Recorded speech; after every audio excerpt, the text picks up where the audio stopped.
Luigi Mangione is leaving a lasting impression on these prison guards, according to the inmate, increasing his already huge popularity. So, this is going to be a huge one, and we're going to take a deep dive into what's going on in the world of Luigi, and we're going to look at a couple of other stories after this one as well. So, we're going to read through these articles, and I'll put my spin on things as we're reading along. So let's get started. Before he was extradited to New York, Luigi Mangione's brief time at the State Correctional Institution, SCI, in Huntington, Pennsylvania, left a lasting impression on the prison and its guards, according to Von Wright, a writer that's also incarcerated at the facility. Mangione's attorneys at the Agnifilio, whatever that's pronounced, Intrater law firm declined to comment when emailed by Newsweek. Newsweek also reached out to SCI Huntington for comment via email. So, why did this matter? Mangione, 26, is charged with murder and a slew of other state and federal charges in connection to the federal shooting of United Healthcare CEO Brian Thompson in New York on December 4th. Mangione has caught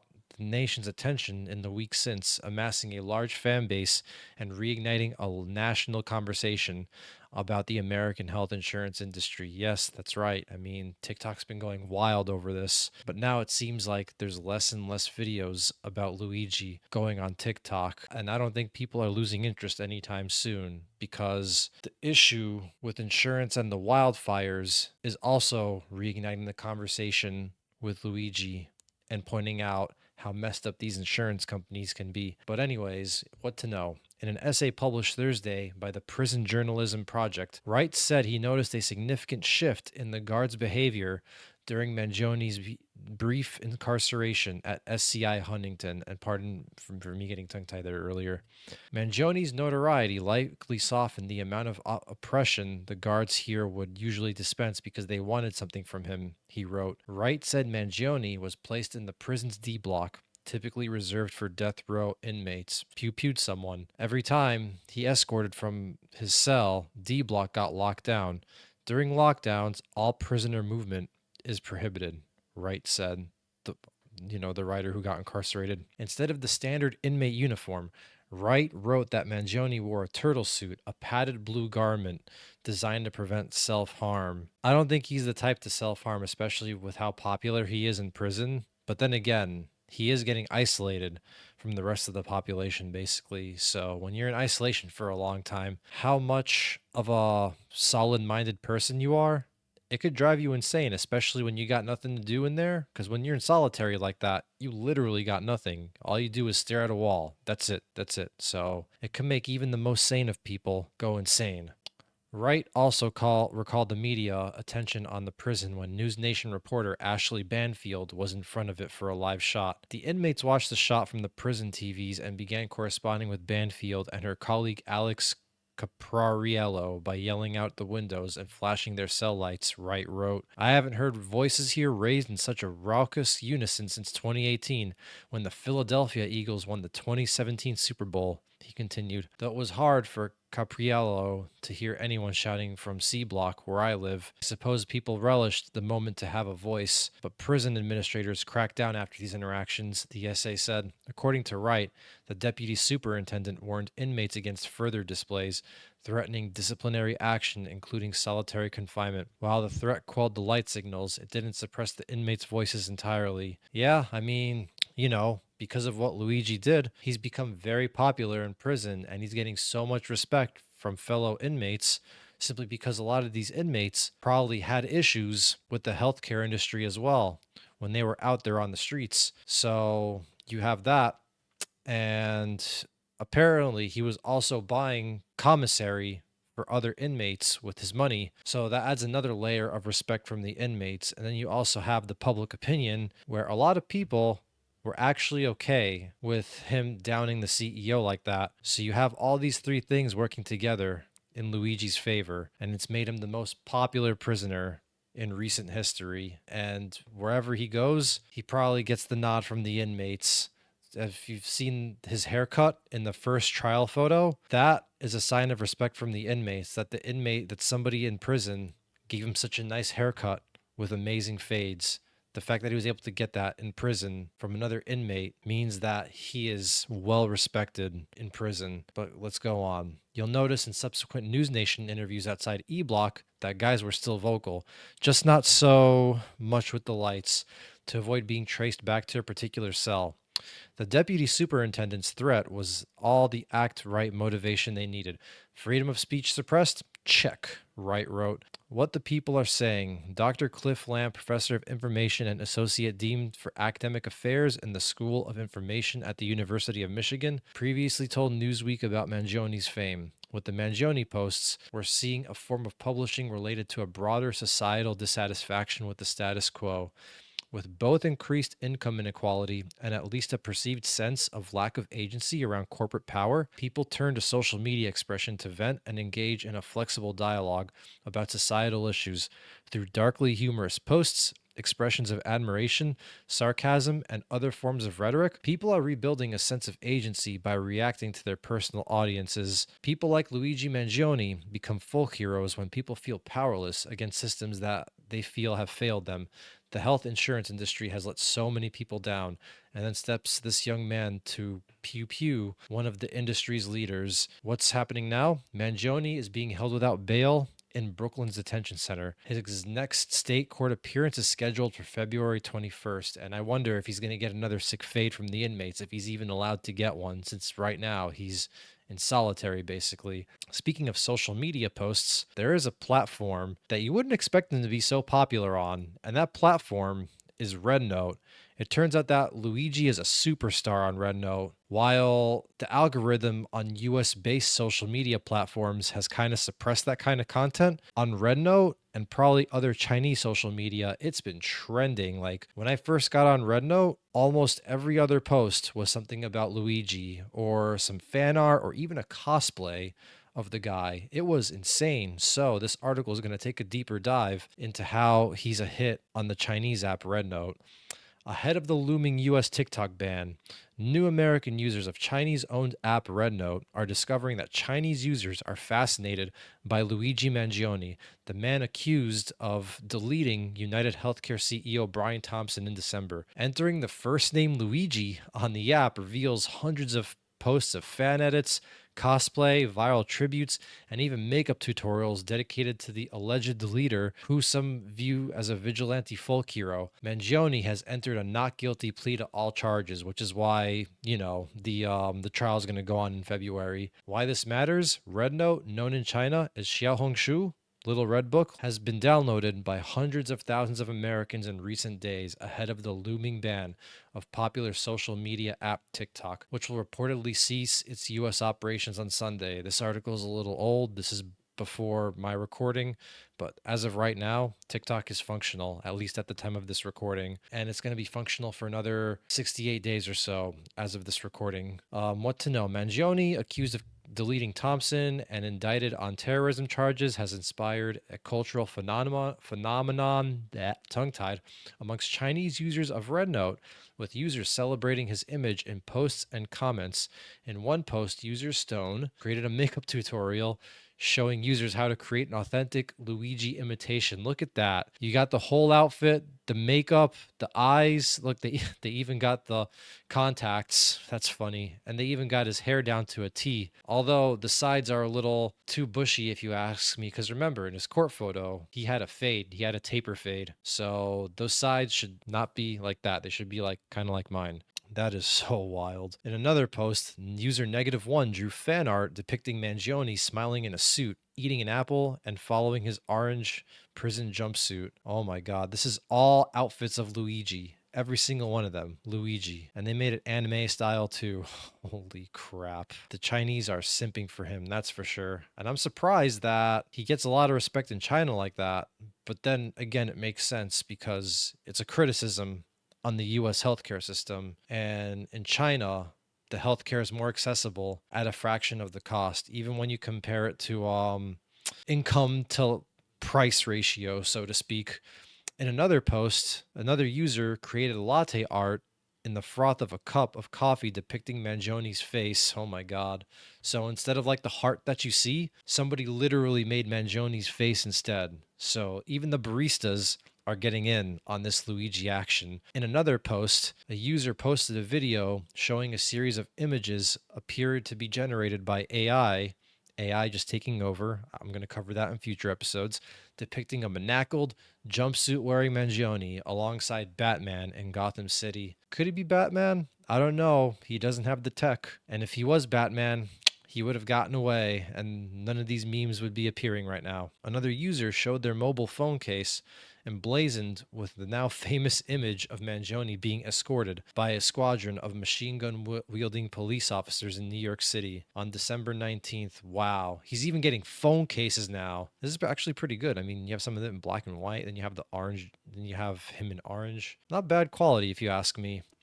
RedNote's growing US audience is driven by TikTok creators seeking a new home amid the app's uncertain future. And yes, even though the TikTok ban right now is temporarily lifted, I feel like even if it doesn't get banned, it's never going to be the same again. Because the only way TikTok's going to remain is if the US has a significant share in TikTok, which means impacting the algorithm, at least for US users, which could be used to spin certain narratives supporting certain governments, if you're catching my drift. So, regardless, I think US users are going to have to find a new home, whether or not TikTok gets banned in the next 60 days or so. What people are saying. Since Thompson's death, there has been an outpouring of anger and resentment towards the insurance industry over denied medical claims, with critics arguing that the suspected pew-pewer was justified in his actions. Yeah, I mean, it's sparking a huge debate right now. A lot of people are even going as far as to say, oh, Luigi was actually with me at the time of the deletion of the CEO, and it's become its own little meme, literally trying to defend Luigi. That's how much of an impression he's leaving on not only the prison guards and the inmates, but just the general public. Like, this is probably one of the few moments where people are justifying an action, such as deleting another person, just because of how frustrated everyone is with the insurance industry. And now, speaking of insurance industry, the California wildfires is reigniting this debate. As you already know, during the wildfires, there were insurance companies that either weren't honoring the fire coverage or they just straight up canceled them several months in advance before the fire started in anticipation of these fires. And it's caused a lot of outrage because, you know, this is millions and millions worth of damage, and a lot of people are getting screwed in this situation. So we're going to go into it, take another dive into this article, and see why people are mad. The name of Luigi Mangione has come up often over the past few days in social media users' discussions over the raging fires of Southern California. I know it's different from what I read, but many angered by the State Farm's decision last summer to cancel hundreds of homeowners' policies in some of the neighborhoods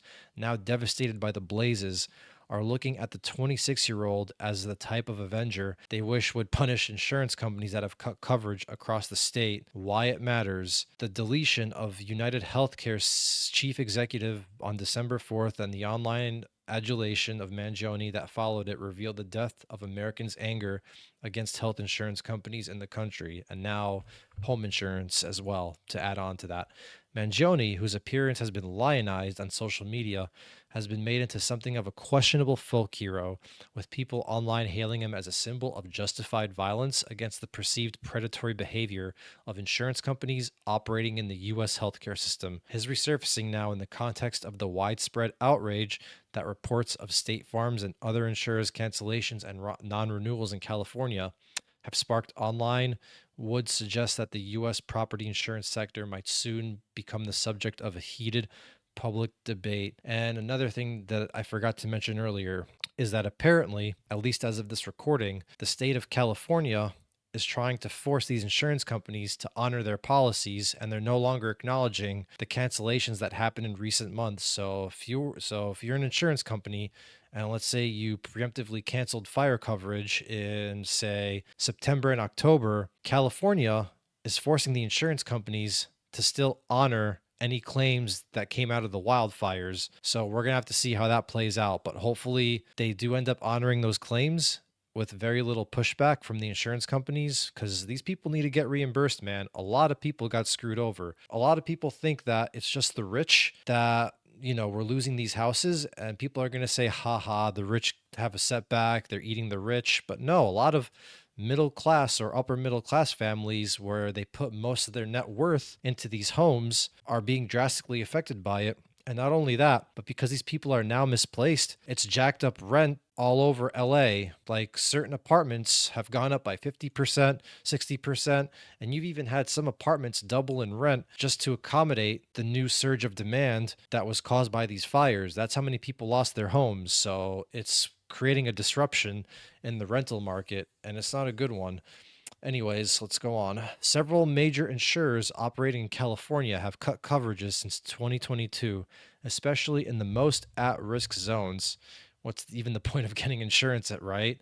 If they're just gonna cut insurance in like very sensitive areas, so to speak. It's the same deal with Florida because Florida basically does the same thing except with the hurricanes. A lot of companies don't even want to insure Florida just because of those hurricanes. It's the same deal in California with the fires and probably earthquakes to a degree. State Farm, the Golden State's largest home insurer, Golden State as in California, canceled 72,000 policies in the state by the summer, 30,000 of which were homes. In Pacific Palisades, a neighborhood that was devastated by the Palisades fire, which started on Tuesday morning and was only 6% contained as of Friday morning, State Farm canceled 1626 policies as these fires were happening. Holy Jesus. The company cited increasing costs and catastrophic exposure as the main reason behind a decision they were reluctant to take, saying it was necessary to maintain claims paying capacity for their California customers. Last year, State Farm requested a 30% rate hike for its homeowners line, a 52% rate hike for renters, and a 36% rate hike for condo owners in the Golden State to match the growing wildfire risk. Premium increases in the state must be approved by the California Department of Insurance, CDI, a requirement meant to protect homeowners from such massive hikes or sudden massive hikes. Sorry, I got a little tongue tied there. But State Farm's decision, though justified by the company's commitment to maintain coverage for some policyholders, left many homeowners in the state scrambling to find insurance at a time when it's become increasingly difficult and expensive. In a comment to Newsweek earlier this week, a spokesperson for State Farm said, "Our number one priority right now is the safety of our customers, agents, and employees impacted by the fires and assisting our customers in the midst of this tragedy. Seeking the Luigi Mangione way." State Farm's move last summer has sparked a lot of anger since the outbreak of the fires this week. The fact that State Farm removed their fire policies for certain zip codes in California weeks or months before the fire hit is unbelievable. The whole wrote content creator Stop Feenan on X, where he has more than 108,000 followers. People are left without means to rebuild or any access to financial support. I understand Luigi Mangione now, end quote. Who is the CEO of State Farm? Wrote another user on social media platform sharing a photo of Mangione. Got him with the whole ass Batman signal. State Farm canceled thousands of California insurance policies before the fires. Palisades and other homeowners must seek the Luigi Mangione way. So people are literally calling onto him as if he was Batman, and now they want to go after like the State Farm and all that, the same way Luigi went after the United Healthcare CEO. That's wild. People are getting ruthless in these streets. I mean, times are desperate. Times have been desperate since 2020, that's for sure. But moving on. An anti-insurance folk hero. The fires in the Los Angeles area are devastating. We still do not know the full magnitude of destruction, specifically loss of life and property, and it will be some time before we know the full extent, Dr. Juliana Kirshner, lecturer at the Annenberg School for Communication and Journalism at the University of Southern California, told Newsweek, the company that's posting this article. With understandable confusion and anxiety people are experiencing, many users are spending time on social media to share or gather information and comment on the fires, she added. While Mangione has remained a constant figure in memes and other viral content since December, Kirshner said, in recent days, his image has been associated with the user messaging about the fires. And then look, you even have another flag of him in front of the rising sun being called to take care of the insurance CEOs. Not that I have an opinion on it. I'm just trying to stay neutral, but it's just kind of funny. Mangione has become a figurehead in online disclosure about insurance companies, which is now extended from the context of healthcare to home and renter insurance, she explained. Some California residents have had trouble getting insurance coverage in recent years, and many of those living in fire-prone areas have limited to no options. Users on platforms like X have been commenting on the state of affairs, and the most common theme of these posts have expressed anger against insurance companies and their practices in California. Kirshner said, I mean, yeah, think about it, right? In order for insurance companies to properly serve these businesses, they lose money. So they're doing everything they can to weasel themselves out of paying the claim. It's messed up because they technically signed a contract with the customer stating that in the event of any damage that's out of their control, they would reimburse the customer. That's how insurance companies are supposed to work, but a lot of them aren't doing their job lately, and neither is the government. The government isn't stepping in to hold them accountable either, which is why, if you have people like Luigi doing what he's doing to CEOs, that's just the harsh truth. I mean, these insurance companies, they need to do more. They need to start doing more, and they need to stop looking under the rock to deny any sort of coverage when the customer is justified in getting that coverage, or you're just going to have constant repeats of this. But it's gotten to a point where these insurance companies are scared, and I'm pretty sure most, if not all, of these insurers have now hired security for the CEOs, that whenever these CEOs are in public, they now have security. I think people have at least learned that from Brian Thompson, but who knows? Because these insurance companies are hiring private security to defend the CEOs, they might even use that as a reason to jack up the prices and the premiums for all these customers, which I don't know, man. The message is being sent, but it might end up jacking up our premiums, but we'll see how it plays out. Hopefully we'll see them behave a little more. I hope that they're at least likelier to grant coverage and they're not looking for as many excuses to deny. That's all I ask for. Anyways, for certain communities on social media, Kirshner said, Mangione has become a familiar image, a protector of sorts. Like a superhero, isn't he? His face has been photoshopped on religious iconography, so the deification of him online is not a stretch. In fact, Mangione has become so representative of anti-insurance rhetoric that users need not include written commentary anymore when posting a Mangione image or meme. That's how popular he is. He's literally a celebrity now. The image communicates the sentiment all on its own, and many users have posted in recent days, she explained. But yeah, anyways, there's a little more, but I think we made our point already. And I was going to say one more thing. At this rate, it's going to be very hard to find an impartial jury. So there's a very strong chance that Luigi gets out simply due to jury nullification, which means the case gets thrown out and Luigi is free to walk on the streets if they can't find a proper jury for this case. So we'll have to see how that goes. But anyways, signing out. See you on the next one.